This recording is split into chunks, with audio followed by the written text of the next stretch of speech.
Assalamualaikum warahmatullahi wabarakatuh. Perkenalkan, nama saya Muhammad Khairul Muklis, biasa dipanggil Muklis atau Uki. Kali ini saya akan menyampaikan hasil ujian tengah semester mata kuliah kecerdasan buatan dengan dosen pengampu Bu Resti Wulandimulung, Magister Komputer.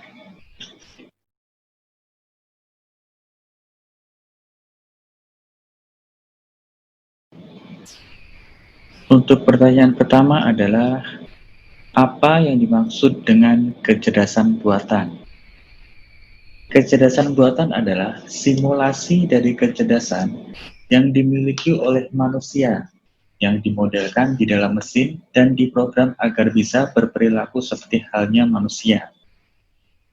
Dengan kata lain, kecerdasan buatan merupakan sistem komputer yang bisa melakukan pekerjaan-pekerjaan yang umumnya memerlukan tenaga manusia.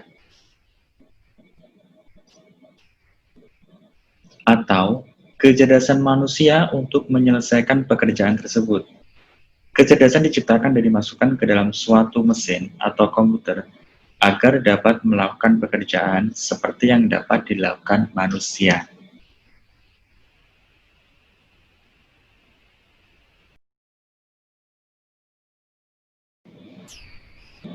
Pertanyaan kedua adalah, apa yang dimaksud dengan acting humanly?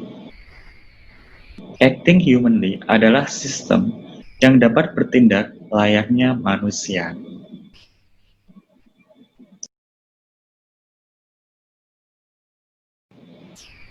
Pertanyaan ketiga adalah, sebutkan macam-macam representasi pengetahuan. Yang pertama adalah representasi logika. Representasi jenis ini menggunakan ekspresi-ekspresi dalam logika formal untuk merepresentasikan basis pengetahuan. Dapat diartikan juga sebagai suatu pengkajian ilmiah tentang serangkaian penalaran, sistem kaidah, dan prosedur yang membantu penalaran. Contoh sebuah pernyataan, premis mayor.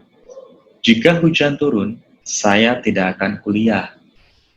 Premis minor, pagi ini hujan turun. Konklusi, oleh karena itu, pagi ini saya tidak akan kuliah.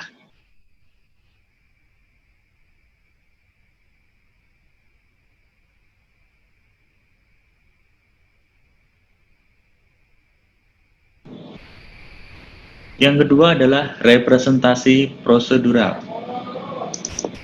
Representasi yang menggambarkan pengetahuan sebagai kumpulan instruksi untuk memecahkan suatu masalah. Atau dapat diartikan juga pengetahuan yang berkaitan dengan prosedur atau cara untuk melakukan sesuatu. Sebagai contoh adalah bagaimana cara mengendarai sepeda motor.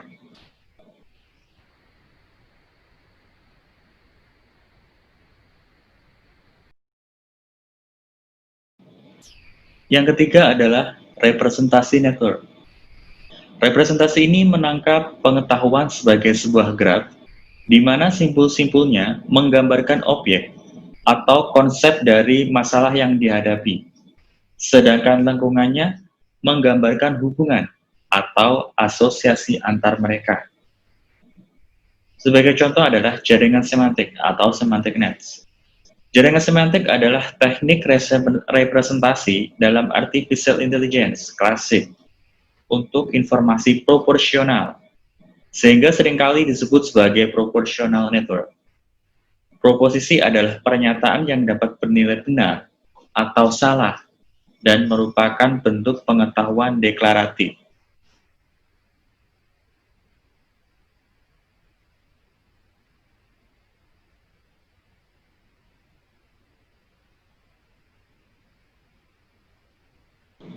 Yang keempat adalah representasi terstruktur. Representasi terstruktur memperluas network dengan cara membuat setiap simpulnya menjadi struktur data kompleks yang berisi tempat-tempat bernama slot dengan nilai-nilai tertentu. Nilai-nilai ini dapat merupakan data numerik atau simbolik sederhana, pointer ke bingkai atau frame lain, atau bahkan merupakan prosedur untuk mengerjakan tugas tertentu. Sebagai contoh adalah script, bingkai atau frame, dan objek.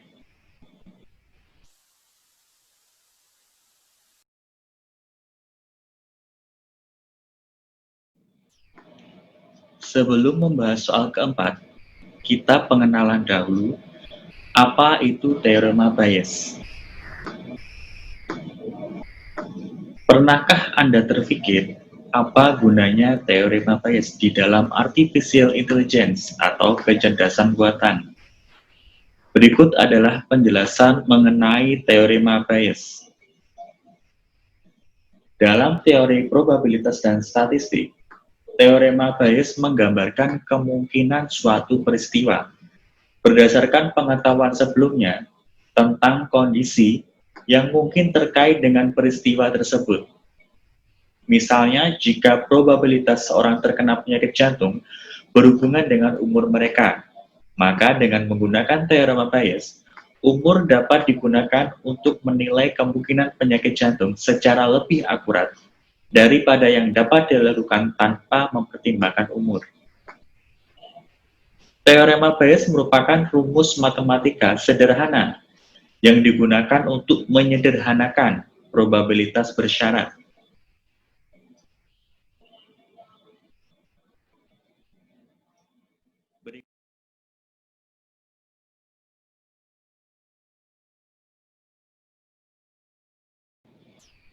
Berikut adalah rumus teorema Bayes secara sederhana.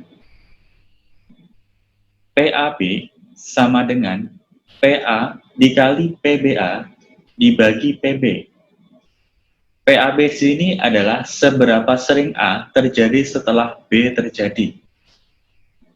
PBA adalah seberapa sering B terjadi setelah A terjadi. PA adalah seberapa besar kemungkinan A adalah benar. PB adalah seberapa besar kemungkinan B adalah benar.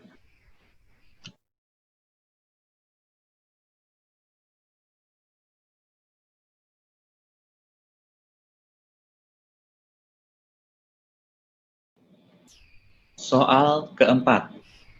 Diketahui hubungan antara pengangguran, PHK, dan krisis moneter.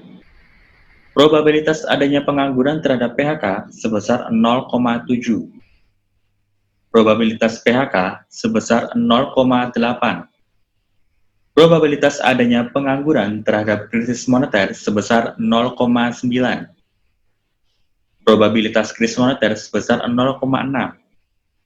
Pertanyaannya adalah, berapa probabilitas PHK terhadap pengangguran?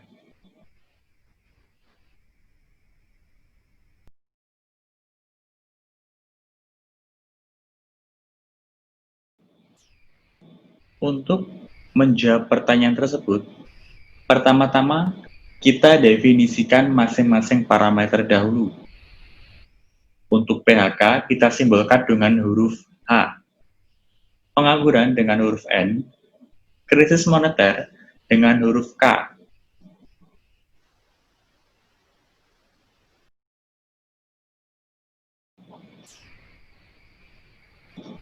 PNH atau probabilitas adanya pengangguran terhadap PHK sebesar 0,7.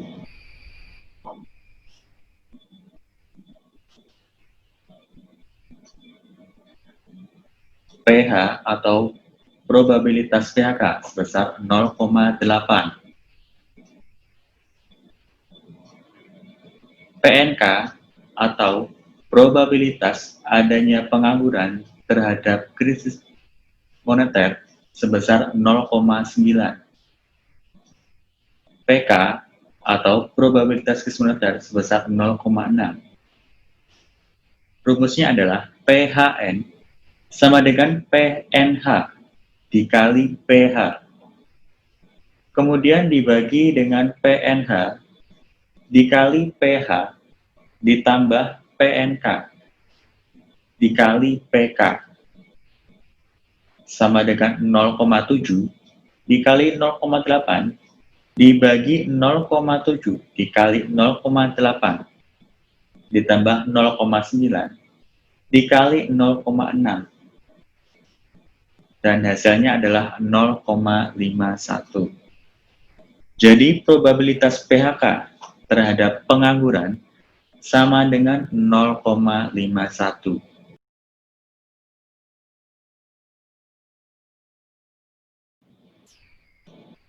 Demikian yang dapat saya sampaikan. Ada kurang lebihnya, saya mohon maaf. Terima kasih. Assalamualaikum warahmatullahi wabarakatuh.